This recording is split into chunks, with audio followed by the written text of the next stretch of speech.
essa sociedade civil organizada, né, pode contribuir na redução ou, entre aspas, né, no fim dos casos de suicídios.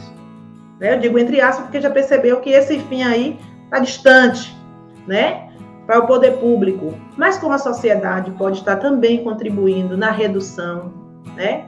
Então, quando eu falo sociedade civil organizada, estou falando de sindicatos, estou falando de associações, estou falando de igrejas, né, seja ela de qual denominação for, né? Então, como é que pode estar ajudando? E o cidadão que não está agregado a nenhuma dessas organizações civis organizadas, como pode estar contribuindo? E aí eu direciono para a pastora Ailton, porque Paula respondeu a anterior, foi a primeira a responder a pergunta anterior. Paula, é sua vez. Muito bem. Eu penso que a sociedade civil, esses grupos e os guetos religiosos e sindicatos são vozes para muitos. E eu penso que é importante inserir na pauta dessas instituições justamente esta temática. Eu vou falar do lugar onde eu estou, que é o lugar do ambiente religioso, em que muitas vezes a gente gera uma dicotomia ou uma dualidade no que concerne a vida espiritual e a vida emocional, a ponto de, em algumas situações, as pessoas, quando tem algum problema na vista, procuram oftalmologista, quando tem problema no coração, procura o cardiologista, mas quando há um problema de ordem emocional, a pessoa espiritualiza. Eu acho que a gente precisa ter um cuidado nisso, porque senão a gente acaba mistificando algo que é de ordem da saúde, que precisa também procurar um profissional especializado naquela área. Então, falar sobre isso nesses lugares onde a gente tem voz é fundamental para gerar uma consciência a respeito da saúde emocional. E eu penso que a igreja, os ambientes sindicatos, que temos o microfone na mão para muitas pessoas, nós temos uma voz importantíssima nessa área.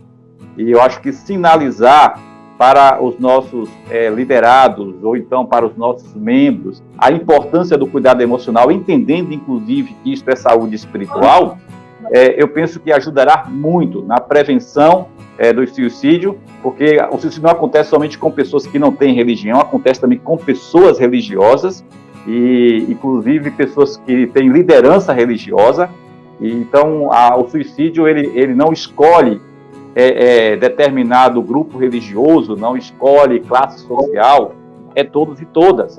Então, nesse sentido, é importante a gente sinalizar para os nossos grupos a importância de promovermos ações concretas e intencionais no que concerne ao cuidado com a saúde emocional, a partir dos nossos lugares de fala. E aí eu estou dizendo de forma também mais específica do meu lugar, como sendo líder de uma comunidade religiosa e lidando com pessoas, né, e trabalhando com pessoas. Paula, pode complementar. Bom, realmente é essa. Eu acredito, tenho certeza que cada cidadão, em cada grupo que ele se encontra, seja no seu tempo religioso, no seu trabalho, ele tem como fazer um papel, né? A gente falava agora do professor, da educação. A gente sabe que o professor ele tem um convívio muito intenso, né, com a criança, por exemplo. Mas como a gente está falando de prevenção, e o professor e a educação por si só, ela não vai resolver o problema sozinho, né? A gente está falando de uma estrutura muito grande. Então, é necessário que esse professor ele tenha uma estrutura, um aporte em torno dele, que dê a ele ferramentas também para ele ajudar aquele adolescente, aquela criança, aquele adulto.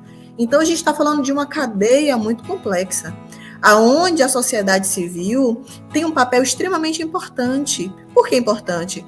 Hoje vejo que muitas iniciativas, elas não são públicas, como o próprio CVV, o Centro de Valorização da Vida, que faz um trabalho fantástico, né? Então, ele é o quê? Uma iniciativa da sociedade para ajudar as pessoas, né? Então, o que a gente vê hoje?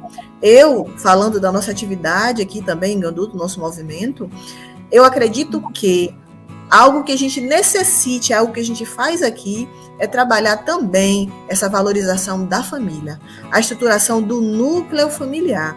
Precisamos falar de educação em termos gerais, e educar espíritos, cidadãos, pessoas, seres emocionais, como o próprio Ailton falou, não só para viver uma vida de materialidade, mas uma vida de cidadão, de ser emocional, de ser espiritual, independente de questões religiosas.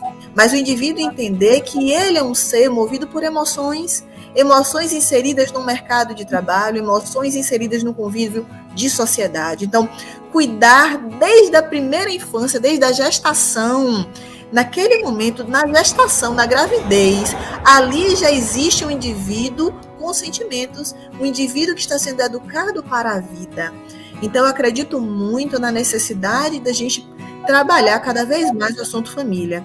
Se a gente pegar a maioria hoje dos adolescentes, porque em todas as faixas etárias o suicídio tem aumentado no Brasil. E a gente tem percebido pelos dados da própria Organização Mundial da Saúde que nessa faixa da adolescência tem aumentado muito. Dos 15 aos 29 anos, nesses últimos 10 anos, cresceu 81% os índices de suicídio. E se você parar para fazer uma análise dos dados, a gente vai observar transtornos emocionais por trás desses jovens e praticamente todos, a grande parte, voltados às questões de ordem familiar, da violência sexual, da violência física, da violência moral, psicológica, da família desestruturada, da família que vive envolvido nos vícios da droga, do álcool, das viciações. Então, é necessário que a sociedade fale de família, é necessário que a gente fale de cuidar de pessoas, é necessário que isso adentre em todos os ambientes da sociedade, nas escolas, nas igrejas, independente qual igreja é necessário que se fale realmente desse cuidar da primeira infância, prevenção, como estão os nossos lares, como está a emoção das nossas crianças, dos nossos filhos, dos nossos pequenos, que serão os adultos de amanhã, de uma sociedade que vive do mal do século, como diz a própria Organização Mundial da Saúde, né?